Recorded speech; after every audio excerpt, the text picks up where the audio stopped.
Yeah, got it. Pretty awesome. All right. Yeah, so that's great. Looks like we live streaming is being recorded. Thank you so much for joining us, Lillian. It's awesome. As I told you, you're the very first speaker I have from Tanzania. Out of 112 countries, now we went to 113, and we're getting close to 500 episodes of those wisdom nuggets from all around the world, but also different segments of society. And you have a really, really interesting background because you've done so many things, working as an entrepreneur for sure, but you also very much focus on the social aspects and the long-term foresight and how can we make society a better place for us all to live in. So a real pleasure to have you here. Very happy to hear your wisdom stories, and the screen is all yours. Thank you so much, Marcelo. Um, so, thank you for the introduction. I am Lillian from Tanzania, East Africa. Everybody has to come here, putting in a chip for my country. But just talking about wisdom nuggets, maybe I'll just talk briefly about what I do and why I do what I do, and then I'll kind of like roll into some of the things that I wish I knew when I was a teenager, or maybe not. But anyways, we'll see how that goes. So I have been an entrepreneur for the last since 2014 actively, as starting my own company, a techpreneur. For the last 5 years, I started a workforce development tech platform called Niajiri, which literally translates into Swahili, meaning hire me. And I work with entry-level students who are coming out of universities and just being able to provide them with the right type of skills so that they can actually be able to um, either employ themselves or get employed. So when I say employ themselves, in terms of be entrepreneurs in one way or another. But as Marcelo pointed out, uh, my purpose, or one of the things that I think I always had a calling to, even while I was back in primary school and in secondary school, was being able to do something that will be able to have an impact on somebody else's, other people's lives.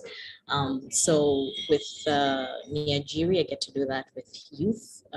We get to work in universities.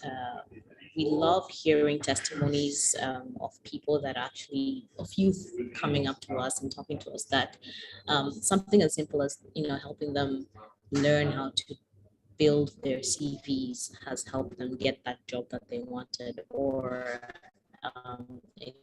coming into a platform and learning how to pitch something that has actually enabled them to is the flashy and the happiness that happens will actually take to what does it actually take to get to where I am right now.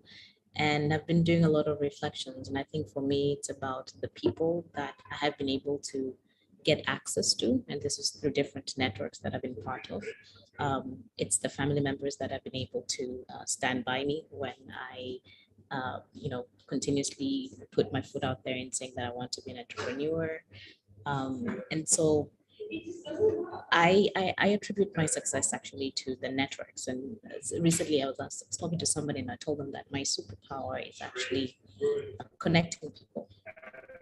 So I'm a connector, and it's through connections that I've been able to get where I am. So maybe just, taking it back, my first job, I got it. My first job back when I came into Tanzania, I actually got it because I was following this amazing woman. Her name was Modesta Mahiga, and she owned a recruitment firm, and I was looking for a job. I used to listen to her, so she's a TEDx speaker, and I used to listen to TED Talks while I was working after I finished my grad school, my undergrad. And so I bumped into her, and I was like, "Oh, this is an amazing woman, and I want to be part of. I want to be like her." But it was more like I need a job by then, so I was hoping to use her recruitment firm. And my interview with her was for actually her to place me in some place. But when I finished that talk, she was like, "I want to hire you." And I'm like, me? Like, you have to imagine, like, this is somebody I was gushing and I was like looking up to. But long story short, I was able to work under her for the next 4 years. and I learned a lot. And my time under her care was one of the toughest times. Like, I used to hate her as a boss, but she was actually preparing me for something greater that I did not see. She used to say that I will take over her role. And in a way, it was mentorship, it was coaching that was happening on the go. This is a woman that I look up to till today. She is continuously continue to be my mentor, somebody that I go to on a personal level. But then moving from there, I am part of alumni for the Global Shapers Dar es Salaam Hub. So I got access to, the World Economic Forum. During my time, I think as a global shaper, I maximize, and this comes into, again, any network or community that you're involved with, it's about what you give in that you'll actually take out. And so for me, again, networks, communities, I was able to tap into maximum into the networks of friends and people that I was connected to. So we had the opportunity of working with global shapers across Africa, but across the globe, and kept in touch over a number of years. And these are, some of them are my peers that I continuously learn from because they're continuously scaling, and like someone working in like designing state of the art medical technology and just everything. But these are people that I can tap into. But it's not as if it happened out of nowhere. I had to give in terms of my commitment to that particular community. Um, Again, I'm coming down to the mentors and so my nuggets is on people, is on people building. Like, nobody gets to the top um, you as alone. It's a whole community. You might not necessarily attribute it. You might not necessarily say it out loud, but you got you get an opportunity because somebody saw something. You get called on because somebody saw you do something.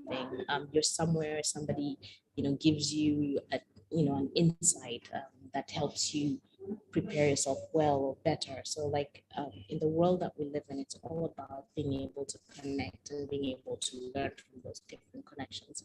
So if I'm to give my wisdom or my nuggets, is making sure that as you are looking out into the world, some of my friends that I made while in secondary school are friends that I started companies with in my later years. So these relationships that you're building, that you're budding, these are things that are transformative in your life, literally in one way or another. I don't know, Marcelo, what else would you like me to add on to that one? Maybe you can be more specific in terms of the things you've done, like the Bits and Bytes conference and your work with the water protection and international relations. All right, cool. So maybe, getting into specific connections. So Bits and Bytes actually is an annual innovation and tech forum that we started with my fellow co-curator and a friend that I made while in secondary school, Zuena Farah. And the genesis of Bits and Bytes was just, we sat, so Zuena is more creative and more tech oriented. I am more the people's person. And by then, I think I was just from a World Economic Forum meeting, and I was thinking, I have all of these networks of people and connections. And we're like, what do we do in order to make sure that we think of it like bringing the world to Tanzania. This is like 2016. Whereby we're thinking, how do we design what we're seeing out in the globe, because we had the opportunity and the privilege of attending these big conferences, and we're seeing people in Tanzania doing something similar in terms of innovations, and these are like innovations around water, innovations just around AI and VR, AR, not artificial intelligence, but by then just virtual reality and augmented reality, and how do we present a stage that they can also be able to showcase, but at the same time also learn from world players that are doing so awesome in the space. And so the genesis was actually in a coffee shop where we used to meet up and have these discussions. And we literally created and started Bits and Bytes. And through Bits and Bytes, we've been able to reach youth because we had hackathons as well as like startup startup weekend sessions whereby people with businesses would come through. The hackathons would actually connect youth who were looking at actually solving a certain challenge.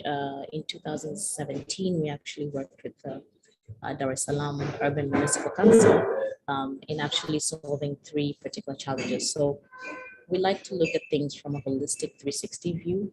So not just coming in with our thoughts of what we want to do. So we approach the Dar es Salaam Municipal Council. What are the challenges that are faced within the city?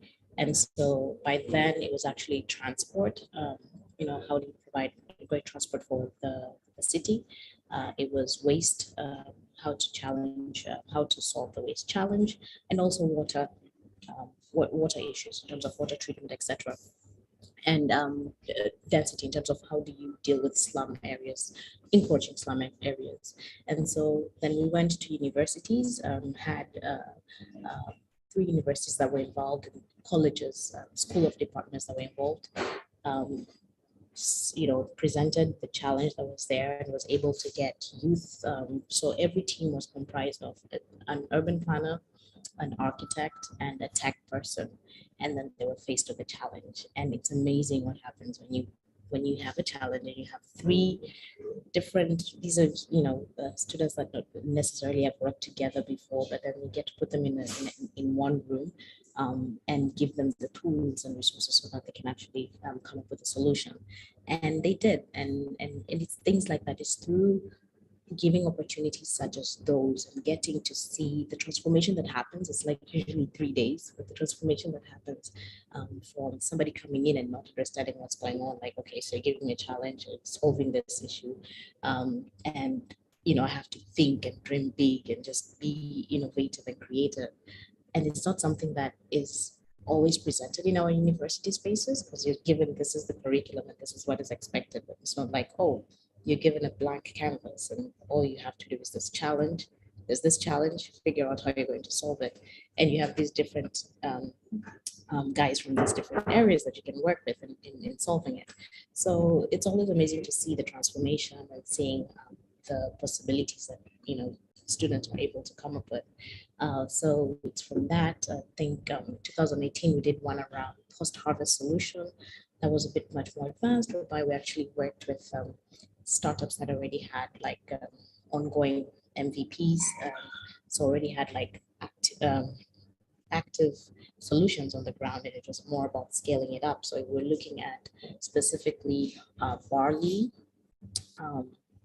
and how we could reduce post-harvest loss. And so it's looking at what's happening in the community. It is putting together a group of it's looking at what's happening in the community, but then it's putting together a group of people and giving them the tools and resources to think and come up with solutions and the challenges that are being faced. So, we've been able to do that through bits and bytes. In 2020, when COVID hit, we actually took a different pivot whereby we were able to work within the space of creating mask shields, and this was together with the 3D makers community in Tanzania. And our role has always been a convener. So as a convener, we were able to secure funds. We were able to create and put together a system, or I can say a framework, whereby 3D makers community, they do what they do best, which is make the face shields. And we were able to connect them to hospitals, to different clinics, private and public, and actually coordinate the logistics part of getting these face shields to the right medical personnel who are front and, in terms of dealing with COVID by then. This was 2020, early, March, April, May, like when it was really, really heated. So those are like the different spaces. So bits and bytes is one of the hats that I wear. The other hats that I wear, as I was mentioning earlier, as Niajiri. So we're a workforce development tech platform. It's all online, but the different activities that you are engaged as a student or as an entry level graduate and in participating are different things that help you.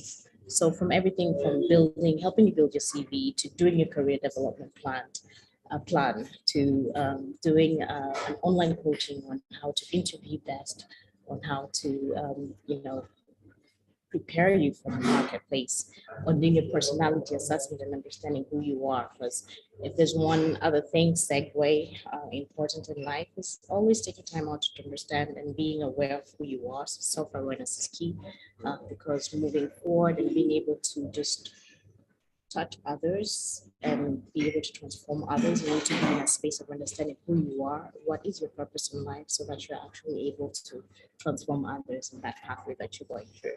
So generally, I think I'm more about putting together a group of people, having different challenges and solutions, but really just tapping into the people that are surrounding you. There is so much wealth and power there.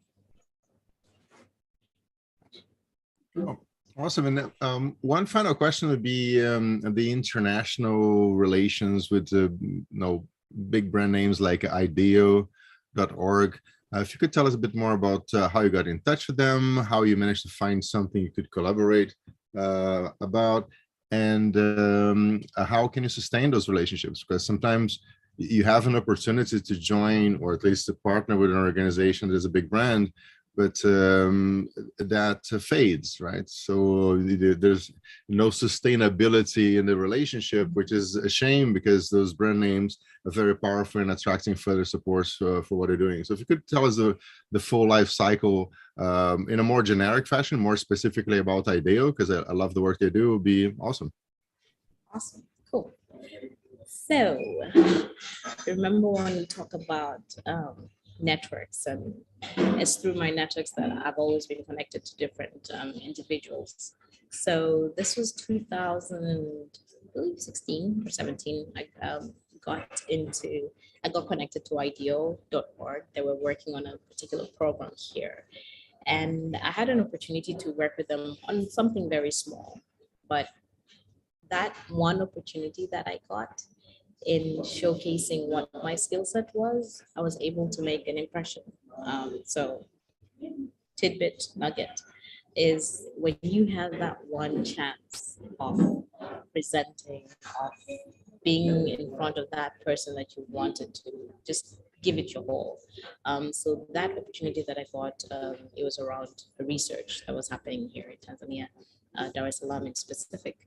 I was able to deliver 100% stellar job and make connections while I was on there. And the next time, actually, it moved from like a 1 day, 2 day that they're like, okay, so we're thinking of doing this through the year. So as owner retainer, so then that's when our relationship started building.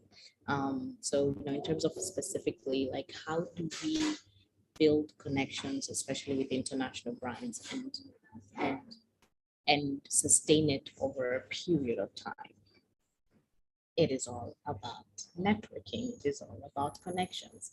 The world is built, people work with people that they trust, people work with people that they commune with, people work with people that they can actually not necessarily see eye to eye, but I know that if I have my opinion, you have your opinion, but we can still have an opportunity that we can all have a space to talk. So what I have come to learn, what has worked for me so far in my journey, my professional career, is that when you have an opportunity of just being truly authentically yourself at any opportunity, I do aim to be authentically myself and build connections, because when that gig ends, it is about it's about what will somebody remember you about, because that's the thing that determines whether you'll be given that next call or not. It is about the work that you have done, that even if that person who you built the initial connections with is not around, people will still remember, oh wait, this work was done by somebody in Tanzania and it was stellar, and we think we want to call her back in again. So for my opportunity of working with guys like IDEO, I had an opportunity of working with an accelerator program in Abu Dhabi this 2021, late 2021. I got called into that opportunity not because I I am me. It's because I worked with somebody else. And this is, okay, actually, this comes down to actually the same thing that I was talking about, which is connections. This is a gentleman that I had. I went to college with in America, and he remembered, and I remember I was like, why did you recommend one of my names to interview for this role?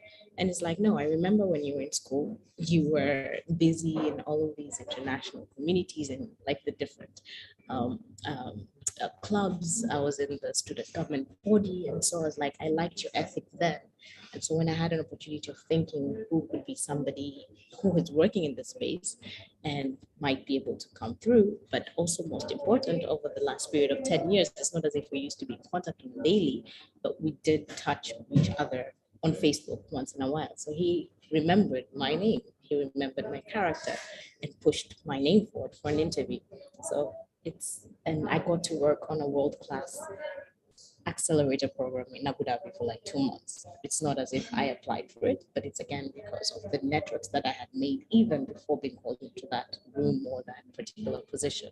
And even thereafter, there are other opportunities that have come along, but it's because of communing, it's because of networks. And so your work speaks for itself, but then also your worth speaks more than just your work. So being able to balance those two is something that I have seen work well in my life and has continuously been putting me in the right rooms.